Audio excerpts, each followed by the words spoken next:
กราบสวัสดีทางช่องของสงกรานต์นะคะมื้อนี้จะมีแนวทางตำล่าวพอบ่ประสงค์ออกนามมาฝากค่ะพี่น้องเขาติดต่อกัน3มื้อค่ะ3งวดค่ะพี่น้องเขาติดต่อกันมาแล้วสุดยอดค่ะพอกระเดขอคนละไลค์คนละแค่นะคะขอให้กดไลค์กดแค่ให้กับพอบ่ประสงค์ออกนามและกะคันมีผู้ใดโชคได้หมานนะคะกะอยากให้นำชากาแฟพอกะจังถักแอดมาได้เด้อค่ะพี่น้องพอเพิ่นกะเข้ามา3มื้อซ้อนแล้วพี่น้องเอามาเบิ่งค่ะนี่ค่ะตัวเลขที่เข้าของเพิ่นนะคะนี่ก็วันที่21นะคะเข้า78เข้า87นะคะพี่น้องนี่วันที่22เขาทั้งบนทั้งล่างค่ะ22เขาทั้งบนทั้งล่าง63กับ73กับมาเพิ่นให้73กับออก37นะคะนี่ล่าสุดวันที่25เพราะว่าเฮาหยุดพักเสาร์อาทิตย์นะคะเข้าที่41เพิ่นให้41ออก14นะคะตำล่าวกับพอบ่ประสงค์ออกนามถึงจะหลายตัวแต่เฮากะซื้อลงทุนก็บ่ลุกทุนนะคะพี่น้องของพอกะเด้นะคะเอาคลิปนี้ก็ไปฟังเสียงสัมภาษณ์ในมื้อวันที่26เป็นตำล่าววันอังคารนี้นะคะ26พฤษภาคม69จะเป็นตัวใดเฮาประรับชมรับฟังเสียงสัมภาษณ์ระหว่างแอดกับพอบ่ประสงค์ออกนามกันได้เลยค่ะสวัสดีค่ะพ่อสวัสดีแม่ยายค่ะเลขพ่อกับเขาอีกแล้วเขาอีกแล้ว41ออก14แม่นบ่ค่ะแมนเขาติดต่อกันมา3มื้อแล้วเนาะพ่อเนาะแมนเขามาแต่วันที่21เริ่มแรกมาวันที่22ก็มาเข้าทั้งบนทั้งล่างเนาะแมนวันที่25เพราะว่าหยุดเสาร์อาทิตย์ก็มาออก14นะคะพอก็ให้41สุดยอดแล้วพี่น้องสุดยอดของพอแล้วนี่ล่าสุด41นะคะเด็กในตารางกอดข้อกันมาแต่ว่านี่ไหนความฝันนั่นพ่อแม่เนาะเข้าคักเนี่ย41ก็นี่ล่ะเลขฝันซื้อเอาโลดสันดอกกัน41น่ะกันนี่ไหนเลยล่ะเนาะแม่นค่ะพ่อนิ่นให้ความฝันพ่อแน่นอนค่ะพ่อแน่นอนฝันเห็นผู้หญิงได้เอาลูกมาให้ผู้หญิงมันก็4มันก็เข้ากับ41ของพ่อแหม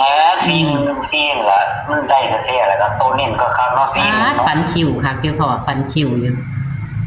เลขใหญ่น่ะพ่อฝันไปบุกเลขใหญ่บ่ถ้าก็ได้เป็นเลขใหญ่เลขน้อยเนาะต้องฝันจังซั่นเนี่ยฝันมาจังซี่หรือว่ามันจะไปออกเลขใหญ่ได้พ่อโอ้ยมันบ่แน่ล่ะยายมันก็บ่แน่เนาะความฝันเนาะความฝันว่านี่แม่มันบ่แน่เด้มันแต่ว่าถ้าฝันเรายังไปออกรัฐบาลไทยว่าเนาะ0880แม่น0880ก็จับจุดตรงนี้ล่ะวะหัน FC เพิ่นอันจับจุดได้มันก็สินำไปซื้ออีกอยู่ดอก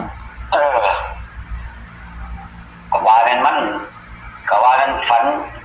คิวอยู่นั่นล่ะคิวอยู่ค่ะพ่อบ่มีมานี่ค่ะFC ก็ใครอยู่ดอกซื้อกลับเอาแล้วมัน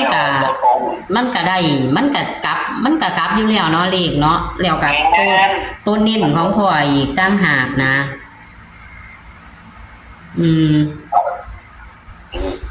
ใครอยู่ดอกก็ได้อยู่ดอกหมานอยู่ใครอยู่ดอก FC ก็ได้ตั้งละ3มื้อแล้ว FC ตามพอต่อเด้อค่ะพี่น้องแต่กันผู้ใดได้น้ำพอก็มีน้ำจิตน้ำใจก็จังทักแอดมาได้เด้อค่ะเดี๋ยวกันพอสะดวกเอาเบอร์โทรให้บ่ค่ะนะเบอร์โทรเอาก็อยู่ข้างหลังลงโลดอยู่นำย้ายอยู่ตัวแม่บ่เดี๋ยวจะลงเบอร์โทรของพอนำค่ะเที่ยมีผู้ทักไปหาค่ะเที่ยเพิ่นบ่สะดวกทักมาหาแอดเฮาก็มานั่นเลยบ่เขานี่เฮาเลย เป็นเลขในตารางเลยเนาะพ่อ แม่น ในตารางคือเก่าในตารางกับกอดข้อกันมากคือเก่านั่นล่ะจับเอาก็เลย มันน่ะบ่มีเก้าคันมันมีเก้ามันก็ถืออีกกันละ มันก็สิเข้าทั้ง8 9เลยติค่ะเลขในตารางค่ะพ่อ เดี๋ยวนั้นจะล่างมี3มี2มี7นี่ก็ไอ้610แล้วก็5 เลขวิ่งพ่อบัดนี้ วิ่งเงิน1กับ2จับคู่ แล้วครูมี1 5 1 6 1 7 2 5 2 6 2 7แล้วนี่ก็05 06 07แล้วนี่ก็56 57 73ตัวสุดท้าย 73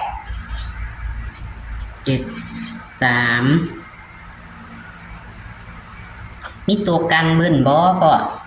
ถามก่อนถ้าเทียออกมา มื้อนี้วันอังคารเนาะ ค่ะ ก็เบิ้ลนี่ละ1122นี่ละยาย ค่ะ บ้านกันเบิ้ลไว้1144เห็นบ่ มันมา14ติ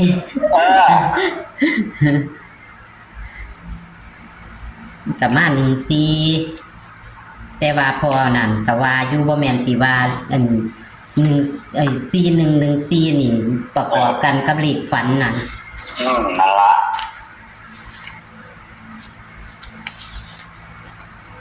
ถือว่าสุดยอดอยู่ดอกพ่อสุดยอดน่ะเข้ามา3 มื้อแล้ว3 มื้อ4 มื้อแล้วให้ได้บุกชื่อบ่ได้ทันได้เขียนสถิติไว้อยู่พ่อเอ้ย ได้ยินคำบอกกันมันจังอันนั้น ค่ะแม่นอยู่ดอก นำก็จัง โอ้ช่องน้อยอยู่นะไปเว้าเอาก็คือจังอันตัวเขาเจ้าจังซี่นะเอ้ยเห็นเอาโทรแบบนี้ก็ดีกว่า แม่น ค่ะ ตัวนี้มันเอาไปล่ะ ท่านไหนเอาค่ะ ตัวนี้ตัวใดพ่อ ตัวนี้ก็สิมีอัน1517 1517 2527 2527 แล้วนี่ก็0507แต่มันก็เข้าแต่ตัวนินดีแหละเนาะเพราะว่านินให้ว่าก็เนียนอนอยู่เข้าแต่ตัวนินแต่มื้อนี้บ่มีความฝันแม่นบ่พ่อมื้อนี้ บ่ฝันจำบ่ได้แม่ยาย อันเนี่ยบัดมื้อวานนี่เนาะคันมันกันเข้าเป้าเลยว่า แม่น ตัววิ่งนี่ตัวใดพ่อ วิ่งวิ่ง2ลูด2เนาะค่ะ ครับ ค่ะก็มีแค่นี้อันนี้เป็นบนเป็นล่างเนาะพ่อ ครับบนล่างเลยยายเห็นในคนโหลดบนล่างหมด ค่ะซุมื้อว่าถามเฮาก็สิถาม บนล่าง ค่ะ บนล่างเอาก็สิขอบคุณพ่อเด้อบานนี้ ครับผม ขอบคุณและก็ขอให้มีสุขภาพแข็งแรงค่ะพ่อ ครับ สวัสดีค่ะ ครับสวัสดีครับยาย บัดนี้พ่อก็ได้เว้าไปแล้วหมู่บ้านนี้ก็ท่านผู้ใดตามพ่อก็จะได้น้ำพ่อนะคะ เข้ามาแล้วพี่น้อง3 มื้อหรือว่า3 มื้อหรือว่า4 มื้อแล้วก็บ่รู้นะคะ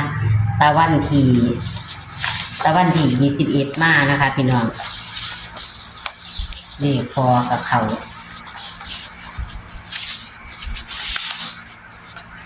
วันที่21กับเขาที่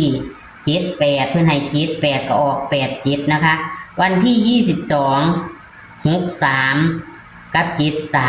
73เพื่อนให้มานะคะมันก็ออก37นะคะเขาบุญเขาลางค่ะ22นะคะแล้วก็มาหยุดเสาร์อาทิตย์นะคะก็มาเขาอีกวันที่25เมื่อวานนี้นะคะพี่น้องก็คือ C1 เพิ่นให้ C1 ก็ออก1 C นะคะพี่น้อง C1 ก็ออก1 C นะคะ มื้อนี้นะคะเพิ่นก็ให้มาแล้วค่ะพี่น้องมาเบิ่งกันเลยค่ะพี่น้องนี่คือเมื่อวานนี่นะคะเมื่อวานนี่เข้าที่41นะคะ วันที่25นะคะเด็กในตารางกัดกอดข้อกันมาไล่ตังนะคะ นี่ก็คือพอบ่ประสงค์ออกน้ำค่ะมื้อนี้ค่ะพี่น้องไม่มื้อนี้นะคะ วันที่26พฤษภาคม69เด้อค่ะพี่น้อง26พฤษภาคม69ให้พี่น้อง FC แคปหน้าจอเอาเด้อค่ะ แคปหน้าจอนะคะมื้อนี้เพิ่นบ่มีความฝันนำดอกค่ะพี่น้องความฝันเพิ่นบ่มีแต่ว่าเพิ่นก็ให้เน้นรูด2นะคะมื้อวานก็เข้าโตเน้นเด้อค่ะพี่น้องเพิ่นเน้นให้6หางคือเก่านะคะ เลขหลายตัวแต่มันก็ออกของพอเผลอๆมาเทิงบุญเทิงลางนะคะพี่น้องนี่คือเลขพอบ่ประสงค์ออกน้ำนะคะต่ำล่าวันที่26พฤษภาคม69เป็นวันอังคารนี่ค่ะโชคหมานกับพอค่ะพี่น้องขอคนละไลค์คนละแชร์นะคะกดไลค์กดแชร์พ่อให้ได้ค่ะสมุดปากกาในเด้อค่ะพี่น้องเอาคลิปนี้ก็เอาไว้ซ้ำนี้ค่ะสวัสดีค่ะ